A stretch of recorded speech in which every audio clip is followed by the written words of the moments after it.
This is the Momentum Podcast.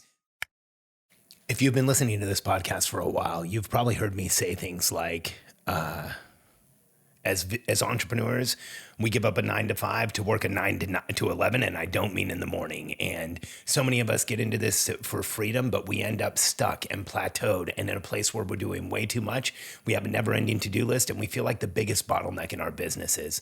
If this relates to you, then this podcast is for you, because today I want to talk about how we ascend, how we climb, how we become a true visionary CEO. And I'll share the definition with you and the path to get there in just a second. I'm Alex Sharfin, and this is the Momentum Podcast, made for empire builders, game changers, trailblazers, shot takers, record breakers, world makers, and creators of all kinds. Those among us who can't turn it off and don't know why anyone would want to. We challenge complacency, destroy apathy, and we are obsessed with creating momentum so we can roll over bureaucracy and make our greatest contribution. Sure, we pay attention to their rules, but only so that we can bend them, break them, then rewrite them around our own will. We don't accept our destiny, we define it. We don't understand defeat because you only lose if you stop, and we don't know how. While the rest of the world strives for average and clings desperately to the status quo, we are the minority, the few, who are willing to hallucinate there could be a better future. And instead of just daydreaming of what could be, we endure the vulnerability and exposure it takes to make it real. We are the evolutionary hunters, clearly the most important people in the world, because entrepreneurs are the only source of consistent, positive human evolution, and we always will be. If you've been a listener for a while, then you've heard me say before that, as entrepreneurs, we often end up the biggest bottleneck in our business. We often end up with way too much to do. We end up in this place of being overwhelmed. We start feeling like if we grow the business, it's going to cause us pain, which causes us not to grow the business. And all of this list, or all of these things kind of add up to this list of creating a overwhelmed, completely tapped out CEO or visionary that is not working in their strengths. And here's what I know, having been a visionary for 30 years. Here's what I know, having worked with hundreds, really thousands of visionaries around the world, is when we tap into our true visionary strengths is when we change the world. It's when we change the world. But it starts with changing ourselves, changing our relationship with our team, improving the relationship we have with our company, and then we go on to absolutely change the world and create the contribution we want to create. I know because I've been there. I've been through this process. I've been through this process over and over again. It's such a spiral, a circular process of each time the business grows, we up level. Each time the business changes, we have to shift. And when you are working as a true visionary CEO, everything changes. And let me just give you an idea of what it's like to be a true visionary CEO. I took some notes here because I really did some meditation, some contemplation around who are the true visionaries I've worked with and what were their behaviors? How did they work with their companies? How did the people I know and was able to walk side by side with grow businesses from the millions to the tens of millions, from the tens of millions to the hundreds of millions, and in some cases from the hundreds of millions into the billions? This is the list. So when you are a true visionary, and I'm just going to lay this out for you, then I'm going to tell you how we get there. So first, I want you to just take a deep breath. If you're driving or walking or working out or just listening to this podcast, take another deep breath as I move into this, because here's what I want you to do. I want you to let my words wash over you as potential. I want you to listen to what I'm saying as possibility. I want you to allow that what I'm sharing can actually be the reality for you as an entrepreneur, because I love you, I believe in you, and I want you to become a true visionary CEO. I want you to take those ideas you have about changing the world, about making this world a better place, about helping people, about making a greater contribution. And I want you to turn them into the reality we interact with every single day. It's extraordinary, the opportunity that we have as entrepreneurs. I have a very deep, real belief in a higher power. You could call that higher power God or whatever works for you. I don't judge. But I'm not an atheist. I don't believe that there's nothing. I believe that there is a creator, a source that we all come from, and that this reality came from. And I also believe that that source, that creator, shared some of that capability, that godlike quality. And I don't want to offend anybody. I don't want to offend anybody by saying we are gods, but man, we do have the capability of a higher power to create reality. And what I mean by that is, right now you are surrounded by a reality that was created by someone just like you and me. If you're driving, it's the car you're driving in. If you're running, it's the shoes you're wearing and the clothes you're wearing. If you're laying in bed, it's the bed you're on, was first imagined in the mind of an entrepreneur just like you and I. And then that person did what it took and made the commitment and exposed themselves to the vulnerability and the risk and the challenges of making it real. We have the capability to create like a creator, and I want yours to be at a 10 out of 10, maybe a 12 out of 10, because man, does the world need changing today. Every time I look, I feel this empathy and pain for so much of what's going on today, but I also feel this undying optimist because I believe in you. I believe in me. I believe in the entrepreneurial world that whatever is going on, we're going to figure out a way to solve it. And this is part of that path. Because see, when you step into true visionary CEO, everything changes. Here's what it looks like to be a true visionary with a team. When you're a true visionary CEO, and you can think of whoever you want, like whoever triggers that impression, that vision for you. I think of Tony Hsieh with Zappos years ago. I think of Elon Musk. What an incredible visionary. Like him, love him, hate him. Man, you can't say he's not a visionary. He's changing the entire world. I think of Steve Jobs and just the incredible visionary capability and qualities he had. And when you look at what does a visionary actually do? Here's what it is. A visionary owns nothing but the vision and culture of a company. I think as entrepreneurs, too many of us own too many projects. A lot of us own all the projects in our companies, and we're trying to act as project manager and operator and visionary and manager and bookkeeper and everything else, and it's just too much.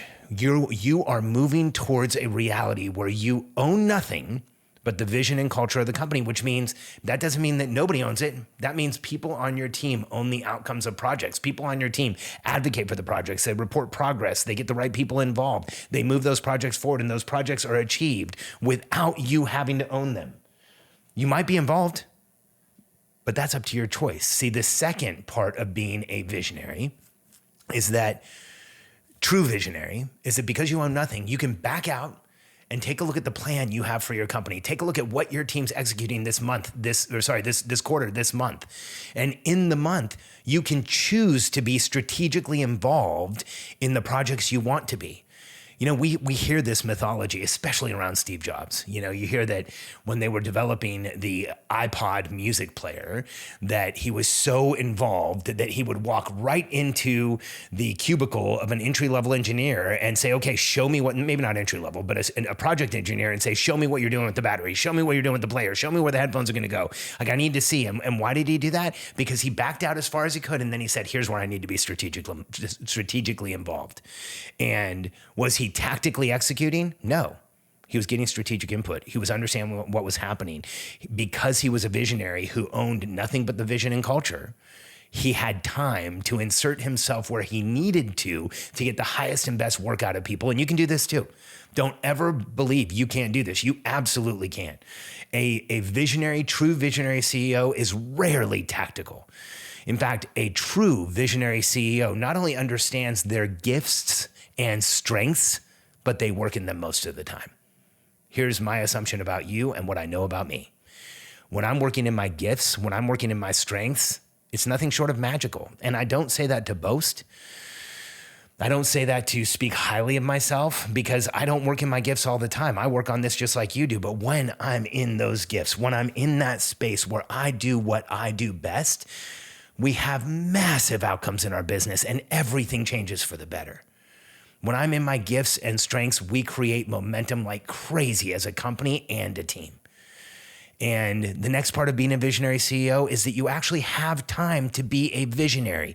Here's what I want you to understand. If you are constantly tactically overwhelmed in your business, if you are constantly executing in your business, if you don't have time, if you don't have space, if you don't have time for yourself to take care of yourself, to play, to exercise, to move heavy things, to do cardio, to eat healthy, you are not operating at your full visionary capacity. So many of us, though, have a fear of not being fully utilized all the time, every day, working all the time. We need to get over this fear so that we can actually move into being the visionary we were all born to be. So I'll summarize. This is what it looks like for me to be a true visionary CEO. You own nothing but the vision and culture. You choose the projects you want to get involved in and go work with those people where you feel that they need you or they tell you they need you. You are strategically involved with those projects, rarely tactical. You work in your gifts and your strengths. You have time to be a visionary and you have time for yourself. This is what it means to be a true visionary CEO. But here's the problem. The problem is that the entrepreneurial world has sold you this bill of goods that you have to get up every day and work 14 hours a day, maybe 16 hours a day, maybe 20 hours a day if you really want to be successful. The entrepreneurial world, the dogma out there right now says, get up in the morning, grab a cup of coffee, go sit down at your computer and go as fast as you can all day. And don't even eat if you can help it. And the dogma in the entrepreneurial world says the only path to success is to sacrifice everything. And you may feel like I'm exaggerating, but man, do I hear these messages too much today. Sorry, I just slapped my desk. I hope I don't sound too aggressive or angry because that's not my intent. My intent is that I'm just passionate about this. Because here's what I know after coaching the people I've coached, after owning the companies that I've owned, after becoming the visionary that I am and that will be someday, is that when we have time and space, when we choose the projects we're involved in, when we're not tactically involved, when we work in our gifts and strengths, the future we can create as visionaries, the future we can see as visionaries, the future we access is so much greater than when we are working like the average entrepreneur, getting up, going as fast as you can, burning yourself out, not eating, not working out, not hydrating, not moving, not sleeping enough. And we are burning our visionary capability down.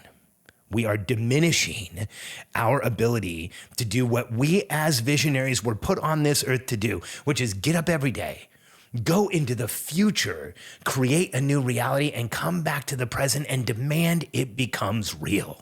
This is who we are. This is our birthright. But so many of us are creating this massive handicap in this situation because we don't give ourselves the time. We don't take care of ourselves. We don't create the momentum for ourselves first. And then we wonder why we don't have the profitability we have. Want. Why we don't have the company that we want. Why we aren't making the progress we want. Why we're plateaued. Why we're out of momentum. Why we're stuck. And it's because we are not working in that place of being a true visionary. Here's how you get there.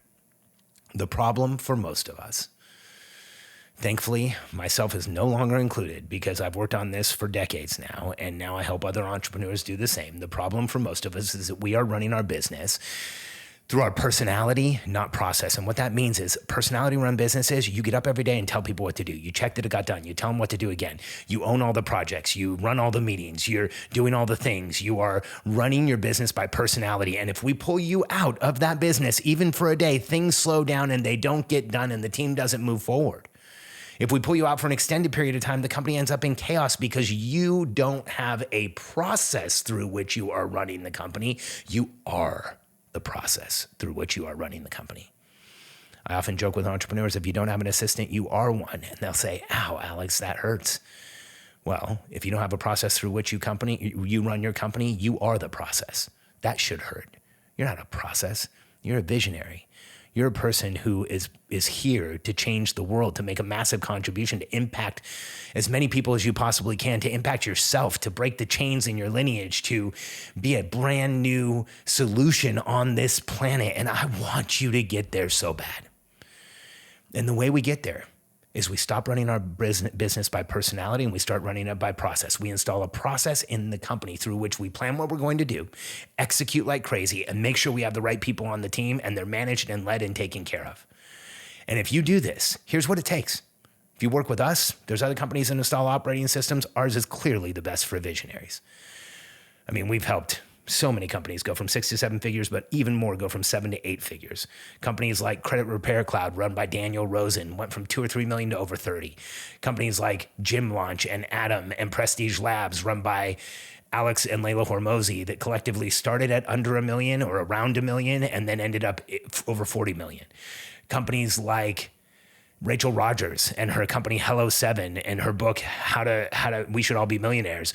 Rachel started with us when she was about 2. She went to 4. She went to 8. The last year she worked with us, she was at 13. You can do this. You can have that type of growth. You can have that type of impact. Here's what it takes.